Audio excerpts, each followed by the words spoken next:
We're getting ready for Buffalo Bills and New York Jets, two teams in New York with plenty of questions surrounding them coming into this matchup this weekend. And to help us get set on the side of the Jets after what was a headline-filled week at MetLife Stadium for this group, we welcome in Antwan Staley, good friend of the Drive from the New York Daily News. Mr. Staley, good afternoon to you, sir. How are you?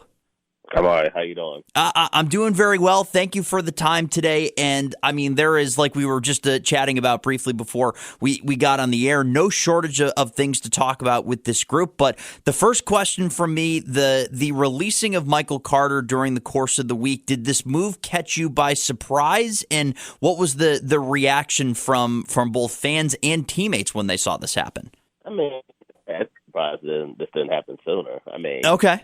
It seems like you're going and moving in a different direction to running back, in conjunction, and also have a brief call back from his injury. Right. So I really surprised, this should have been made in August. Obviously, Michael Carter wasn't happy, with his role being diminished the last year and a half, really, since they went out and got James Robinson from the Jaguars. Oh, yeah. And then, his role was just continue to slide down depth chart, and I think that's why we're here. Like I said, I would have made the move in August, but it's neither here or there. But yeah, I think the fans were, a little surprised by it. I think the players were shocked by it. I mean, he's really a leader in that locker room and somebody that would be sorely missed too. And somebody, we were interviewing the players, I believe on Wednesday. People were shouting out Michael Carter's name. So right, there's still a lot of people that love him in that locker room. I know Carter spoke to the Arizona media willingly yesterday. Okay. And pretty much basically said it was some things that, he doesn't want to reveal that would happen behind the scenes. Nicole Hartman also kind of said the same thing too as well. So, it's, I thought it was definitely time to go ahead and move on. Definitely, for sure. Yeah, that's definitely the case. I mean, do you have any inkling what those players could be referring to in terms of stuff behind the scenes? Because when it happens once, that's one thing, but when it's two skilled players that are out the door saying those kind of things, it's just it's an odd trend, if nothing else. Yeah, it is. It's nothing I hadn't heard before. I have no idea. I'm not going to speculate. No, sure. Yeah. Although I might have an idea, but I'm not 100% sure. Yeah, sure.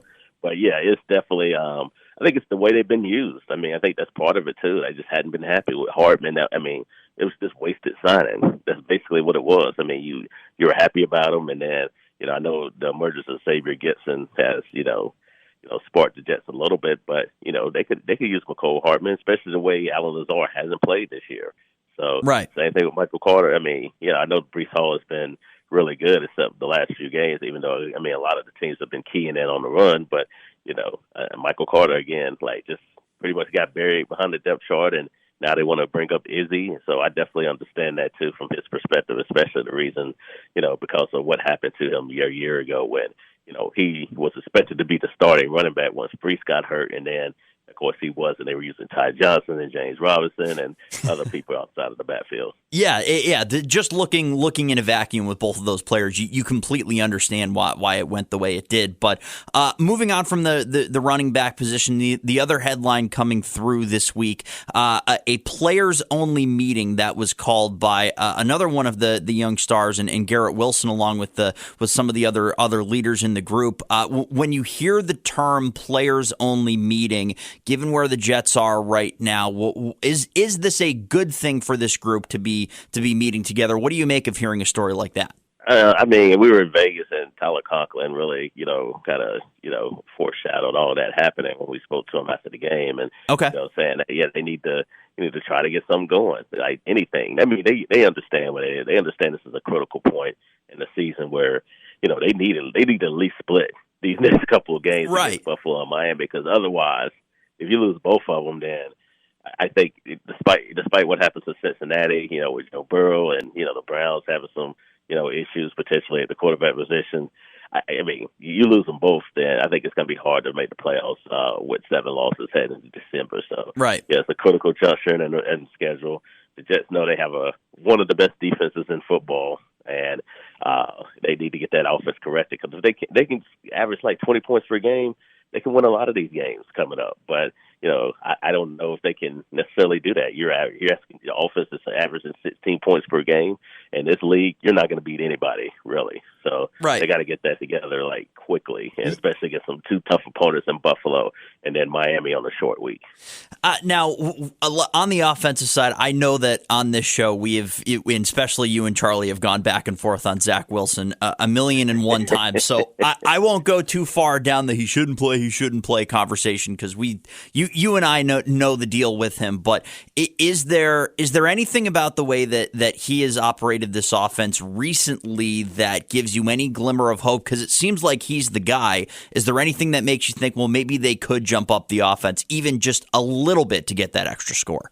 Outside of his running ability, I'm trying to think. It's not much, but I will say he did run the ball pretty. I mean, he was the leading rusher last week. Okay. So I think trying to get him going, use him more with his legs, and I think that's a way to go too. Not all the time. They don't need to do them like how did the Bills.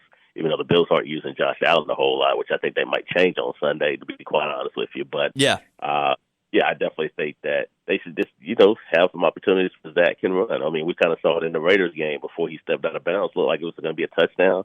He stepped out, and, obviously, they didn't work out with that particular drive because the penalties have been also a killer. But, I definitely think his running ability maybe, and just get him, maybe to use some up-tempo, no huddle too as well. But, Zach is who he is. He is who he is. We understand where he is. He's not, a great quarterback or anything like that. You just have to hope that he doesn't make mistakes. I think fumbles have been, an issue for him too as well, even though the interceptions have not. So he just has to take care of football, especially in a game like this where, it's not going to be too cold, but cold enough where, mistakes could happen. Right. Have you noticed any changes or improvements in the way that it seems like Nate Hackett is being able to design plays for Zach in this offense? Because it seemed as though the interceptions have kind of been knocked down the last handful of games, but then you do talk about the fumbles still an issue. But is there any progress there in terms of how Hackett has kind of adapted the offense around him versus calling plays for Rodgers? I think he's trying to get in place they can get the ball out of Zach's hands quickly, especially after the Chargers game, where he was just getting beat up. And part of that was Zach holding on to the football a little bit too long as well. So, I think just trying to get him in rhythm. I think you kind of saw that a little bit with the Raiders game as well. This week will be a challenge too as well with the Bills and their pass rushers as well. Although I know their defense is beat up, but you see Zach Wilson being behind this makeshift offensive line. I'm sure the Bills are the defenders kind of licking their chops a little bit, hoping they can get to Wilson a little bit as well. And that's really the key. That's really the key for them to make some mistakes and hold on to the ball a little bit too long. And I think the Bills are going to hope that he can make some mistakes and try to set up their offense in short field. But he has to get the ball out quicker. I think we kind of saw a little bit of that last week. Although the Raiders didn't have the variety of pass rushers. They do have one great one in Matt Cosby, but they don't have the variety of pass rushers that the Chargers have. And I think the Bills have a little bit more. In terms of that this upcoming week, so it could be a bit of a challenge. The voice you're hearing is that of Antwan Staley, covers the New York Jets and the NFL for the New York Daily News. You can read his coverage at nydailynews.com, and you got to make sure you follow him on Twitter at Antwan Staley for up-to-the-minute coverage on this group. Now, flipping over to the defensive side of the ball, obviously you and I and everybody else knows how good this group is, but when you look at the Bills as an offense is currently constructed, there was so much hype around this group coming into the year, and you guys saw them in week one. But how do you see this Bills offense as an opponent for the Jets defense, knowing how good the Jets defense has been? It's kind of hard because, obviously you go from Ken Dorsey to Joe Brady as the offensive coordinator. Although, I remember Brady being there when I was covering the Panthers. So. Oh, yeah. But that's totally different because you had Matt Rule running the shots, and now you have Sean McDermott, who I think is a much better coach, obviously.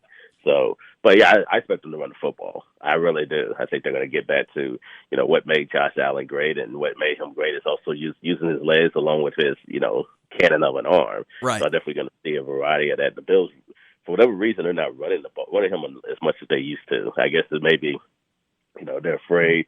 he's getting up there in age, and they don't want to use him in that same way. But I think it's better, to have some games like that. He hasn't had a breakout rushing performance like how he normally does, right? Especially considering how bad the Jets defense has been, stopping the run and also containing mobile quarterbacks. I think this will be a game where you're going to see Josh Allen get unleashed with the running game too as well. Fascinating. Okay, that's a very interesting element to watch for this weekend. Yeah, the Jets are 31st in rushing defense. So wow, that's their weakness. Yeah, they're one of the worst rushing defenses in football. Is that where were they last year in that category? Is that a surprising number to see? Not 31. Yeah. I'm not exactly sure. They were pretty high. It was definitely, I think, in the top 10. Oh, okay. So I think part of it is, the fact, like, losing a guy like Sheldon Rankins was really big. Yeah. He's doing a good job in Houston, too. I don't know if people are really paying attention to that, but, he's performed well. And also losing Al Woods when they did, too, right, really, really hurts them. So, I mean, as good as their defense it's been really good, but inside the middle, it's been, you've been able to get some explosive plays against the Jets defense, like Josh Jacobs did last week when he had that 40-plus yard run. Right. Where does this team sit right now, Antwan, in terms of health? Anything that you're watching heading into this weekend? Well, Garrett Wilson will be on the injury report. He's questionable with an elbow injury. Okay. Robert Saleh was asked about that today, and he feels optimistic he's going to play, but with this team with injuries, you're just kind of a little cautious, especially with him going to question.